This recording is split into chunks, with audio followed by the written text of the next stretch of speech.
नमस्कार दोस्तों, स्वागत है आप सभी का प्रशिक्षण आईएएस के ऑनलाइन प्लेटफॉर्म पर। मैं अजय दुबे आप सभी का हार्दिक अभिनंदन करता हूं। हमारी करंट अफेयर सीरीज जो हमने स्टार्ट की थी, ये सीरीज जो है आपकी वो जनवरी 2024 से दिसंबर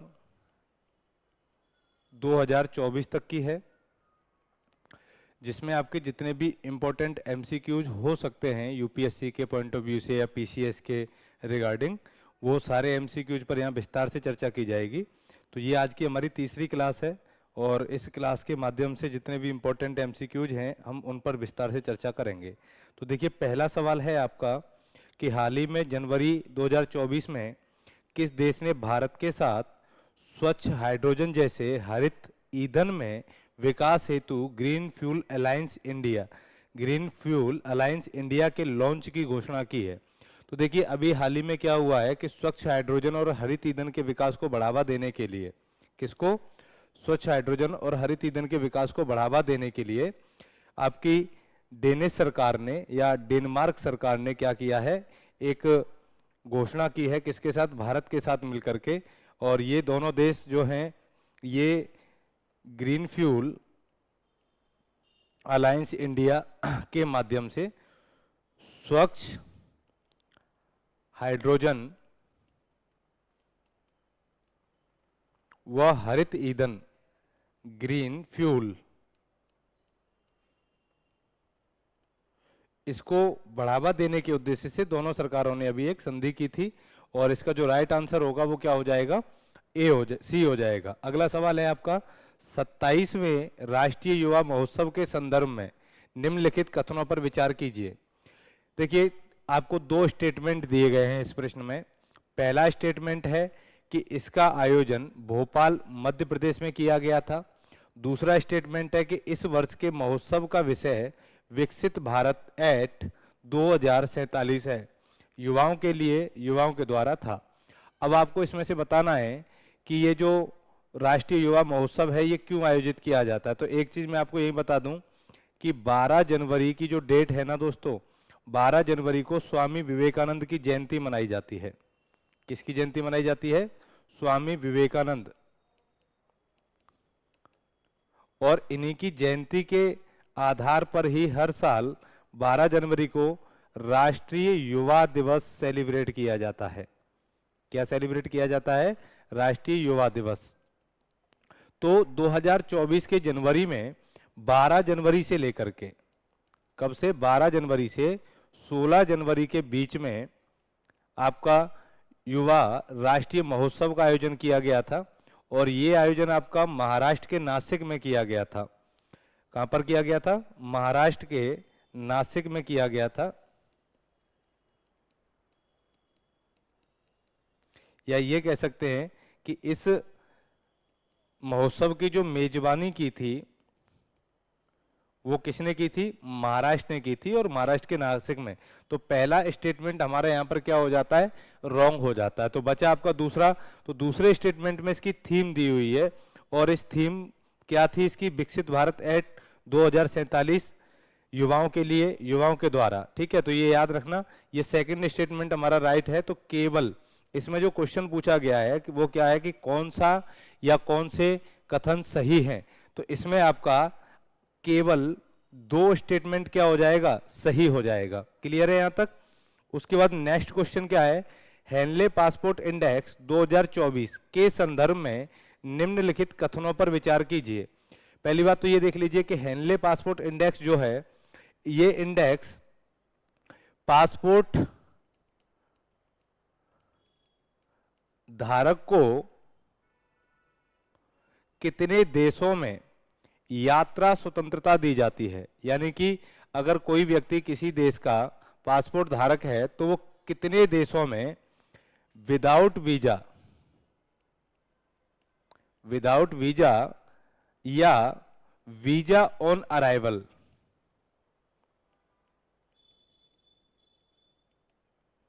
वीजा ऑन अराइवल के बेसिस पर उसको कितनी आजादी या कितनी स्वतंत्रता इसके माध्यम से दी गई है, उस पर देशों की रैंकिंग निर्धारित की जाती है हेनले पासपोर्ट इंडेक्स के द्वारा।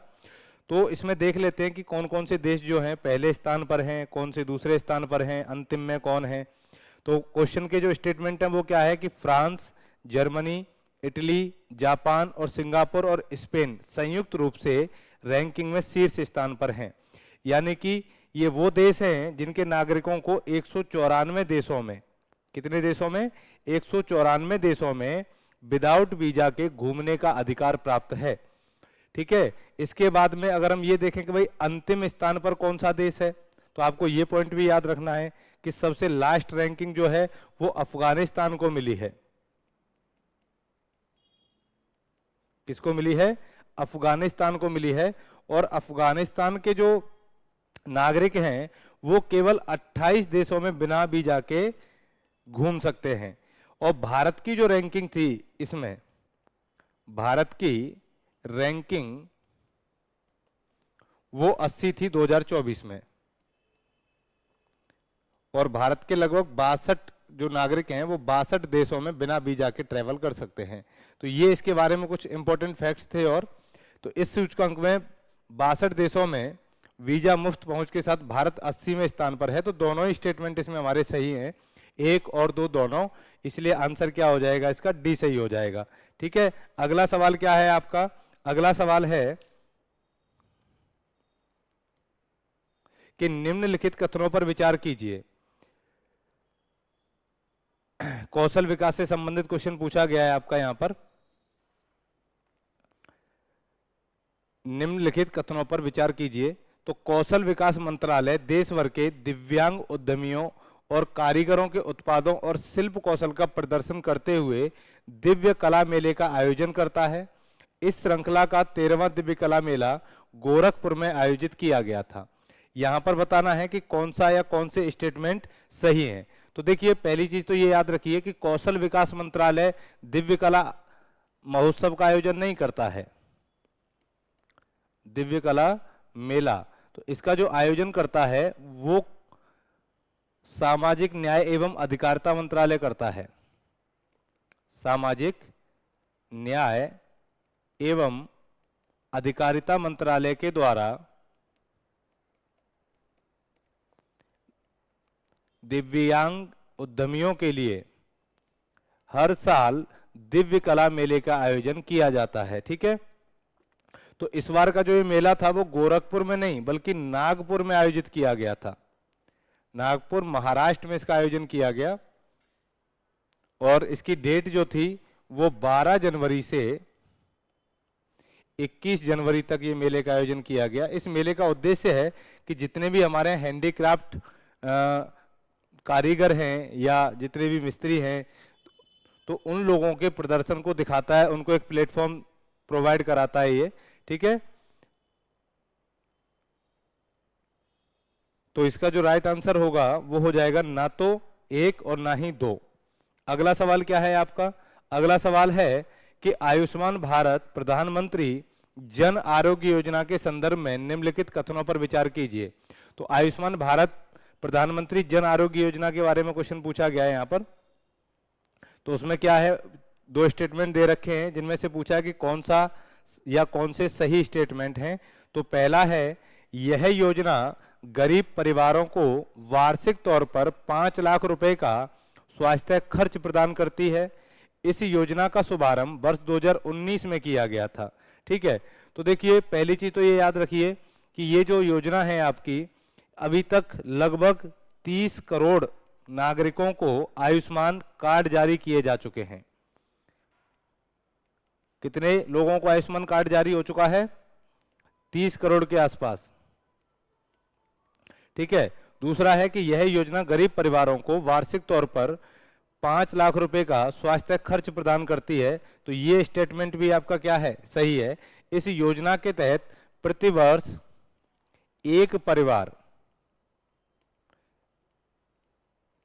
एक परिवार 5 लाख तक क्या कर सकता है? मुफ्त इलाज की फैसिलिटी ले सकता है। दूसरा है कि यह योजना 2018-19 में इसका शुभारंभ किया गया था। तो यही वाला स्टेटमेंट हमारा क्या है? रॉन्ग है। इस योजना का जो शुभारंभ किया गया था या इसको जो प्रारंभ किया गया था वो 2018 में किया गया था। 2018 में हमारे पीएम नरेंद्र मोदी ने इसका उद्घाटन किया था।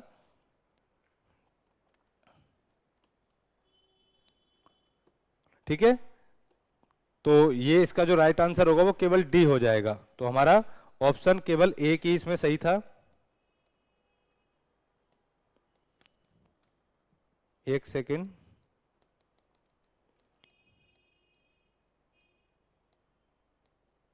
हाँ 5 क्वेश्चन हो गए आपके। नंबर 6 क्वेश्चन क्या है कि हाल ही में चर्चा में रहे स्वदेशी, हाल ही में चर्चा में रहे स्वदेशी स्टारलाइनर ड्रोन दृष्टि 10 के संदर्भ में निम्नलिखित कथनों पर विचार कीजिए। इसे अडानी डिफेंस एंड एयरोस्पेस ने फ्रांस के सहयोग से विकसित किया है। यह ड्रोन नाटो सदस्यों के हवाई क्षेत्रों में भी संचालित हो सकता है। तो इनमें से कौन सा स्टेटमेंट सही है और कौन सा इसमें रॉन्ग है, तो उसमें चर्चा करनी है आपको कि हाल ही में कौन सा जो ड्रोन है दृष्टि ड्रोन ये जो लॉन्च किया गया है, तो इसका एक तो अडानी डिफेंस एंड एयरोस्पेस इसके द्वारा फ्रांस के सहयोग से विकसित किया जा रहा है। ठीक है, तो एक पॉइंट तो ये आपका। दूसरा क्या है, ये तो सही हो जाएगा, लेकिन इजराइल के सहयोग से किया जा रहा है। यहां पर ये चीज याद रखना कि अडानी डिफेंस एंड एयरोस्पेस तो इसको सपोर्ट कर रहा है, लेकिन फ्रांस नहीं बल्कि इजराइल के सहयोग से ये किया जा रहा है। तो पहला स्टेटमेंट हमारा क्या हो जाएगा, यहां पर रॉन्ग हो जाएगा। दूसरा है आपका कि यह ड्रोन नाटो सदस्यों के हवाई क्षेत्र में भी क्या कर सकता है, संचालित हो सकता है। तो ये वाला स्टेटमेंट हमारा राइट है, तो ऑप्शन सी इसका सही आंसर होगा। ठीक है, तो छोटे छोटे पॉइंट्स पर आपको ध्यान देना है कि किस तरीके से स्टेटमेंट जब बनते हैं तो वहां पर हमें किस प्रकार से घुमाया जा सकता है। अगला है 9वें एशियाई शीतकालीन खेलों के संदर्भ में निम्नलिखित कथनों पर विचार कीजिए। इनका आयोजन वर्ष 2025 में चीन के हेइलोंगजियांग प्रांत की राजधानी हार्बिन में प्रस्तावित है। इसके शुभंकर बिनबिन और नीनी नामक 2 आकर्षक साइबेरियाई बाघ शावक हैं। तो दोनों ही स्टेटमेंट आपके सही हैं यहाँ पर। तो इसका जो आयोजन किया गया वो चाइना के हार्बिन में किया गया था और इसका जो शुभंकर था वो बिनबिन और नीनी नामक 2 छोटे छोटे साइबेरियाई बाघों के बच्चे हैं जिनको शावक के नाम से भी जाना जाता है। तो ऑप्शन बी सही है। अगला सवाल है आपका कि हाल ही में संपन्न द बीच गेम्स 2024 के संदर्भ में निम्नलिखित कथनों पर विचार कीजिए। पहला है, इनका आयोजन दीव के घोगला बीच पर किया गया था। इन खेलों में महाराष्ट्र ने पदक तालिका में शीर्ष स्थान प्राप्त किया था। तो देखिए एक चीज याद रखना कि महाराष्ट्र ने 3 स्वर्ण पदक जीते थे और 3 स्वर्ण पदक और 11 ब्रॉन्ज और सिल्वर मेडल जीते थे। इसके अलावा पहला स्टेटमेंट क्या हो गया यहाँ पर, सही होगा। पहला स्टेटमेंट, सेकंड स्टेटमेंट हमारा यहाँ पर राइट हो जाएगा कि सबसे ज्यादा पदक जीतने वाला जो राज्य है वो आपका महाराष्ट्र है और महाराष्ट्र के बाद में सेकंड नंबर पर आपका तमिलनाडु आता है कि भाई तमिलनाडु ने सेकंड नंबर पर आपको मेडल प्राप्त किए थे। इसके बाद आपका उत्तराखंड है, उत्तराखंड के बाद आपका दादरा और नगर हवेली है। तो देखिए दीव में इसका आयोजन नहीं किया गया था बल्कि इसकी मेजबानी दादरा और नगर हवेली में की गई थी। तो यहां पर लिख लेना ये पॉइंट कि दादरा एवं नागर हवेली में इसका आयोजन किया गया था। इसीलिए पहला स्टेटमेंट क्या हो जाएगा, यहां पर रॉन्ग हो जाएगा। तो आंसर क्या सही होगा इसका, डी सही हो जाएगा। अगला क्वेश्चन, नीति आयोग के अनुसार निम्नलिखित में से किस राज्य ने पिछले 9 वर्षों में बहुआयामी गरीबी में सबसे अधिक गिरावट देखी है। तो इनमें से किस राज्य ने सबसे ज्यादा बहुआयामी गरीबी में गिरावट देखी है, तो उत्तर प्रदेश, बिहार, मध्य प्रदेश, राजस्थान। तो फैक्चुअल सवाल है कि अभी 9 सालों में बहुआयामी गरीबी में सबसे कम गिरावट, सबसे अधिक गिरावट जो देखने को मिली है वो किस में देखने को मिली है, तो वो यूपी में देखने को मिली है। तो उत्तर प्रदेश ने अपने नागरिकों को लगभग 24.82 करोड़ नागरिकों को गरीबी रेखा से बाहर निकाला है। ठीक है, इतना याद रखना, काफी बहुत बड़ा आंकड़ा है अपने आप में ये। उसके बाद में अगला सवाल है आपका कि निम्नलिखित में से किस राज्य ने जनवरी 2024 निम्नलिखित में से किस राज्य ने जनवरी 2024 में राज्य में एंटीबायोटिक्स के अत्यधिक उपयोग को रोकने के लिए ऑपरेशन अमृत की शुरुआत की थी। तो ऑपरेशन अमृत का जो फुल फॉर्म है वो है आपका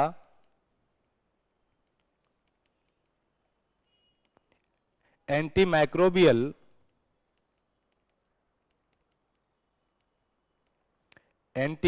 माइक्रोबियल रेसिस्टेंस इंटरवेंशन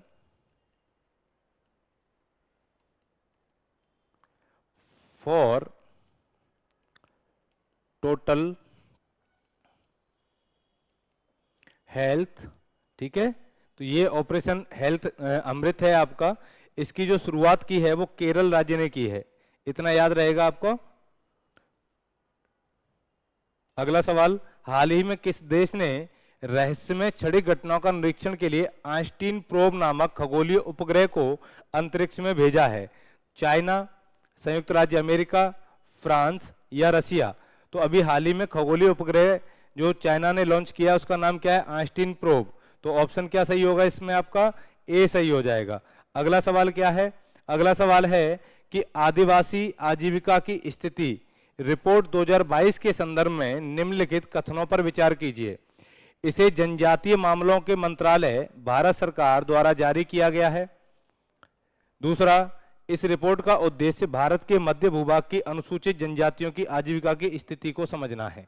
ठीक है, तो ऑप्शन बी आपका सही है और ऑप्शन ए आपका गलत है, क्योंकि इस को जो जारी किया जाता है वो जारी किया जाता है परिवार मंत्रालय के द्वारा, और केवल स्टेटमेंट आपका सेकंड इसमें सही हो जाएगा, तो ऑप्शन डी सही है। अगला सवाल आपका क्या है?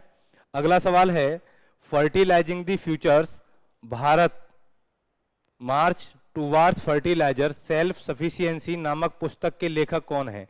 तो इंपॉर्टेंट बुक्स में से ये आपका टॉपिक है, तो इसके जो लेखक हैं वो कौन है? तो इस पुस्तक का विमोचन जो किया था या इस पुस्तक के जो राइटर हैं वो हैं आपके डॉक्टर मनसुख मांडविया। ठीक है, तो ऑप्शन इसका क्या सही हो जाएगा? ए सही हो जाएगा। इसके बाद नेक्स्ट क्वेश्चन क्या है? एशिया के सबसे बड़े विमानन एक्सपो, एशिया के सबसे बड़े विमानन एक्सपो विंग्स इंडिया 2014 का आयोजन कहां किया गया था? तो विंग्स इंडिया 2014 का आयोजन हैदराबाद में किया गया था। हैदराबाद जो है आपका तेलंगाना में है, तो यहां पर इसका आयोजन किया गया था, याद रखना। और इसकी जो थीम थी वो भी आपको याद रखनी है कि विंग्स इंडिया 2014 की जो थीम है वो है अमृत काल में भारत को विश्व से जोड़ना। विश्व से जोड़ना, भारत नागर विमानन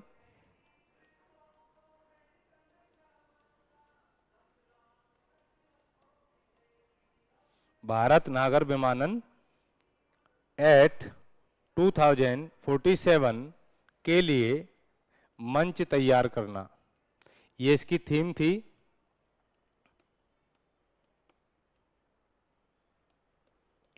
तो अगर पूछा जाए कि विंग्स इंडिया 2014 की थीम क्या है और इसका आयोजन कहां पर किया गया, तो हैदराबाद में किया गया था। अगला सवाल, 25 जनवरी 2024 को पूरे देश में मनाए गए राष्ट्रीय पर्यटन दिवस 2024 का विषय क्या था?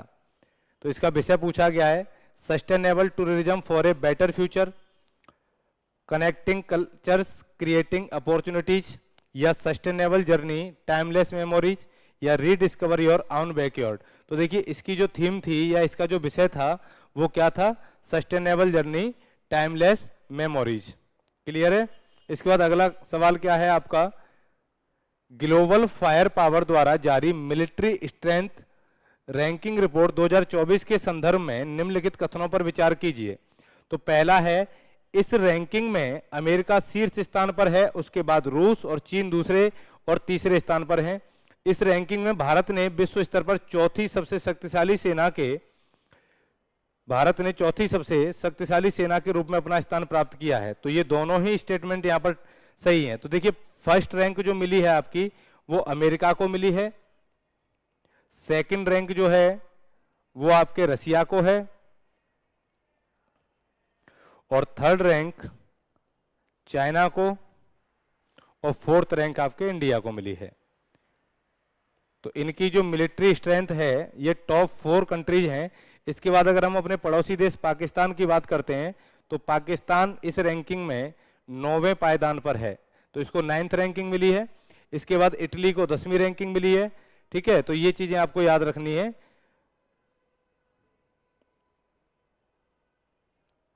अगला सवाल, हाल ही में निम्नलिखित कथनों पर विचार कीजिए।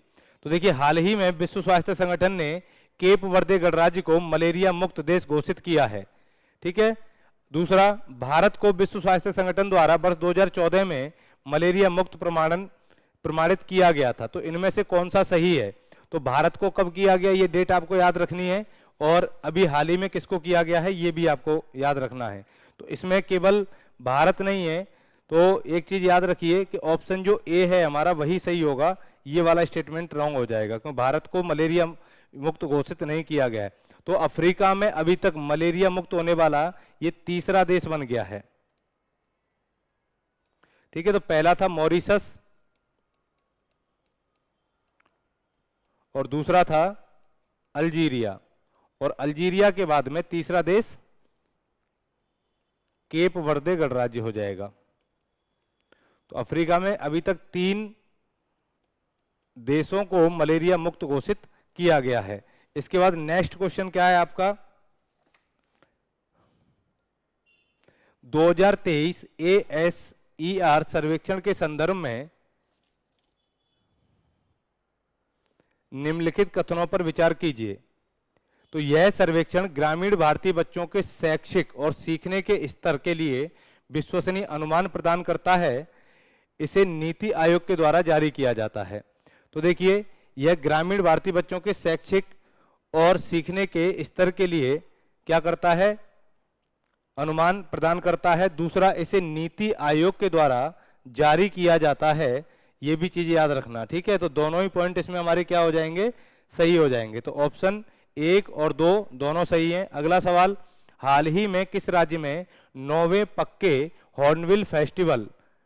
पक्के पागा हॉर्नबिल फेस्टिवल का आयोजन किया गया? तो हॉर्नबिल फेस्टिवल हर साल मनाया जाता है। ठीक है, ये वन्यजीव संरक्षण पर आधारित एक फेस्टिवल है।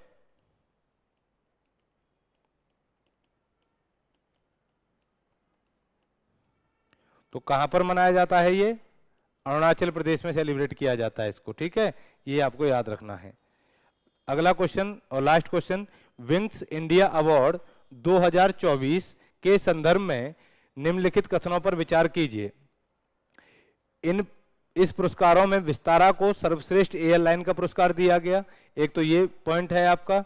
दूसरा है, इन पुरस्कारों में एयर इंडिया एक्सप्रेस को सस्टेनेबिलिटी चैंपियन घोषित किया गया। उपर्युक्त में से कौन सा या कौन से कथन सही हैं?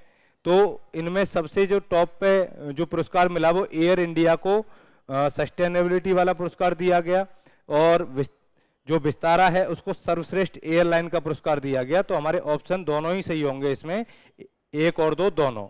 ठीक है, तो ये हमारी आज की सीरीज थी। इस सीरीज में हमने 20 क्वेश्चन यूपीएससी के पॉइंट ऑफ व्यू से देखे, और जो बच्चों ने सब्सक्राइब नहीं किया है चैनल को वो सब्सक्राइब कर सकते हैं, और हमारे जो सोशल मीडिया प्लेटफॉर्म्स हैं यहाँ से जुड़ के अपने कमेंट्स के माध्यम से हमें सजेशंस भी दे सकते हैं। तब तक के लिए थैंक यू, धन्यवाद।